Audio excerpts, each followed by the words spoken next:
All right, final segment of tonight's Bob Tuskin show. And I'm going to go into the garden after tonight's show and get my hands dirty. And, geez, it's been hot as heck outside. Is it hot up there in Philly, Mark? I know we actually had a pretty mild day today. It wasn't bad at all. When I came up there in April for the Free Your Mind conference, it was still freezing at night. Yeah, and really cold rains. Today, the high, I think, went up to about the mid-70s. That's about it. Yeah, well, it's hard to garden when they're manipulating the weather. It sucks. A lot of chemtrail spray all the time here in Philadelphia. Almost constant. I just made a comparison video of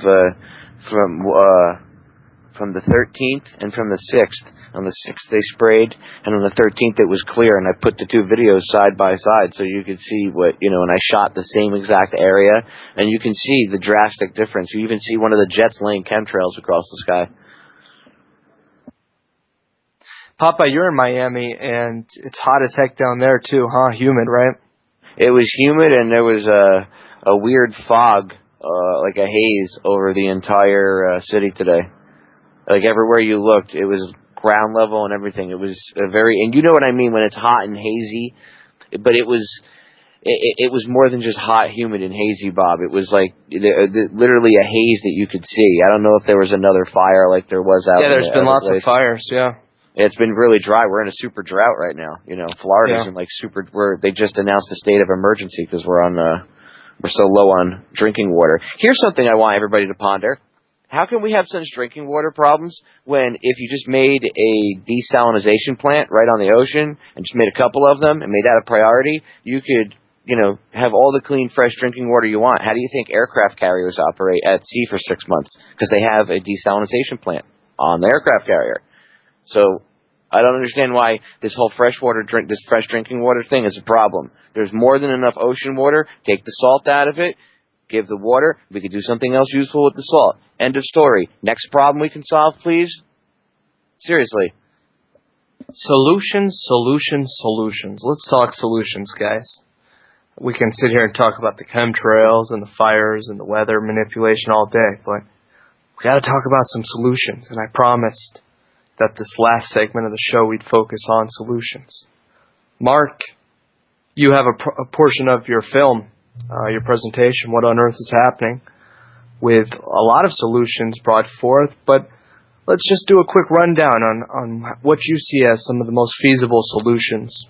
Well, I go into about 10 different solutions as part of my presentation, and we'll be covering them on the show and bringing on a lot of guests to discuss solutions during the course of the future shows that are coming up on What on Earth is Happening. But I'd like to talk about just one other solution that I don't bring up in my presentation, and that is really simply getting to understand yourself and your relationship with the natural order of the world, the natural law that exists all around us, and that we are forever really bound by.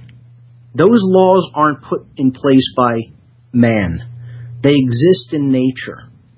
So if we try to get to an understanding of those laws that exist outside of us, that we did not place there, that we are bound by, and understand how the course of our lives is intermarried with the fact of whether we live in harmony with those laws or whether we just flout those laws and just try to do whatever we want, regardless of those laws being in place, that will determine the quality of our experience.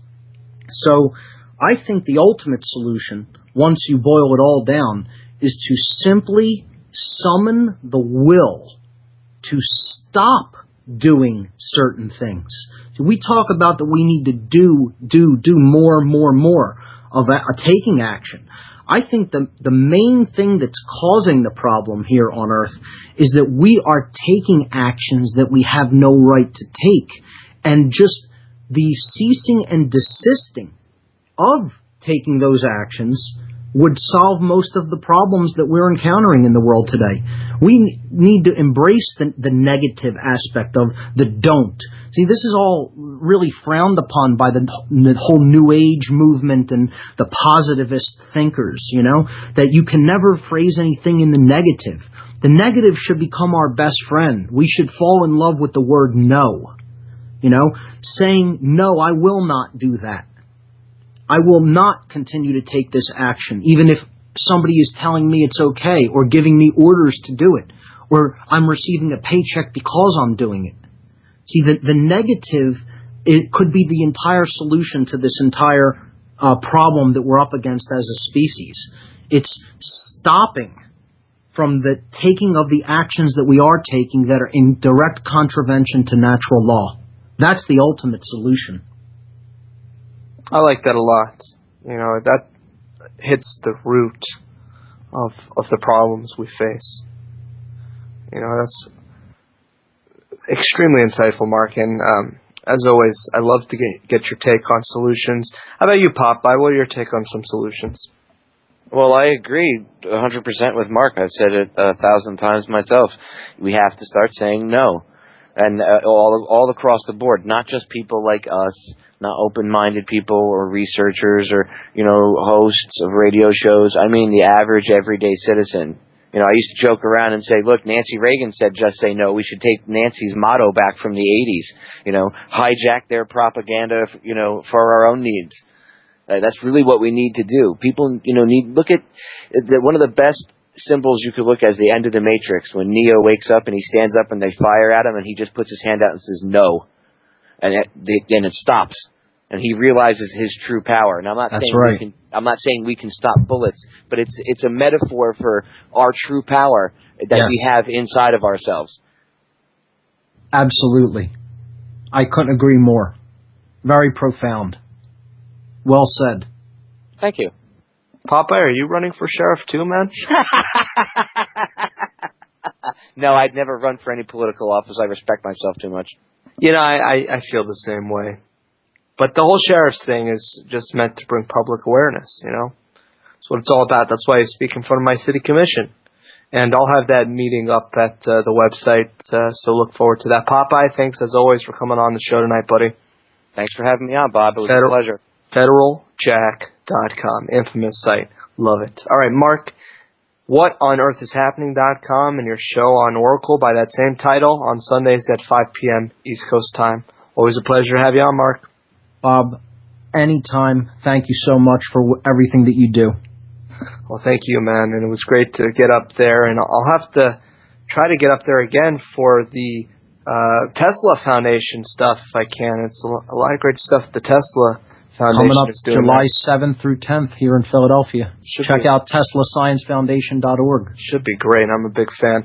All right, Mark and Federal Jack and all the listeners who called up tonight, as well as Steve Stars, who joined us for a short segment on the Wiener Distraction. I thank you guys all for participating in tonight's Bob Tuskin show. We'll be back tomorrow night with our special guest from our new sponsor, BitcoinExchange.cc, to talk about the ins and outs of Bitcoins.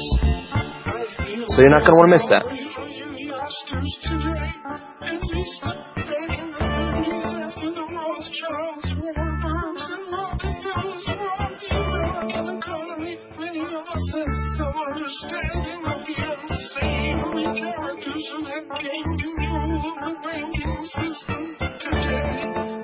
Totally infiltrated your media, academia, your Congress, and you left not a trace of the truth to be told.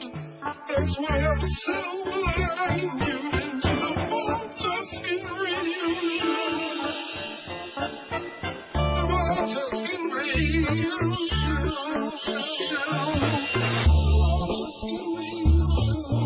Questions and comments? Well, contact me at the website bobtuskin.com. I read all of our emails. Might not get back to everyone, but I certainly will read your email. And as always, we're uploading daily news stories at the website, working with a lot of great partners truthsurvival.com, the intelhub.com, of course, Truth Frequency News, Black Listed News, Federal Jack, and so many other great alternative media powerhouses. All right, folks, see you tomorrow night. Thanks for listening to the Bob Tuskin Show. Love you guys.